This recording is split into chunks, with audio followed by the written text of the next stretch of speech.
on se fait un classement des livres de Freda. Donc au total, il y en a 8 et je vais du coup les classer du 8e au premier. En dernière position, je mets La femme de ménage se marie. Donc en gros, c'est le 2,5 de la saga La femme de ménage. Pourquoi je le mets en dernière position? Parce que honnêtement, pour moi, il sert à rien. Ça nous apprend juste qu'elle se marie. Ouais, ok, super. C'était pas la peine d'en faire un livre. En 7e position, je mets La prof. Je sais pas, j'ai pas été hyper convaincue du plot twist à la fin. Même l'histoire en général, je sais pas, j'ai pas accroché. 6e position, je mets La locataire. Alors j'ai adoré l'histoire, j'ai adoré le plot twist à la fin. Mais pourquoi je le mets si bas?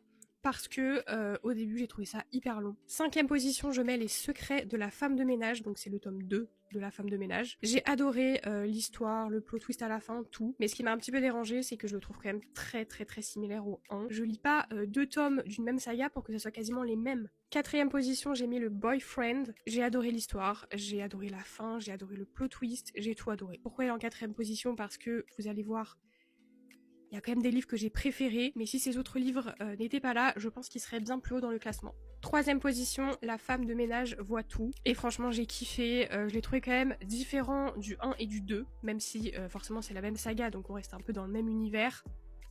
J'ai trouvé quand même que l'histoire était différente, donc vraiment j'ai kiffé. En 2e position, on a La femme de ménage, donc le tome 1. Je l'ai mis en 2e position parce que c'est le livre clairement qui m'a donné goût à la lecture. Je l'ai lu en 4 jours, je l'ai dévoré, alors qu'avant ça je ne lisais pas, je n'aimais pas ça. Mais au-delà de ça, l'histoire en général, vraiment j'ai adoré. Le plot twist à la fin, genre vraiment à la fin j'étais choc-barre. Et en première position, sans grande surprise, La psy. Je vous promets que je copie pas les autres. Je dis ça parce que de tous les classements que j'ai vus, on est vraiment nombreux à l'avoir mis en premier. Et parce que je vous promets les gars, il est incroyable. La fin, je ne m'en remets pas. Et puis même le livre en général, je le trouve tellement bien écrit que il est oppressant. Je me souviens que quand je l'ai lu vraiment, il y a des passages qui m'ont angoissée. Genre c'est oppressant, t'es direct dedans, c'est pas ennuyant. Enfin, il est incroyable.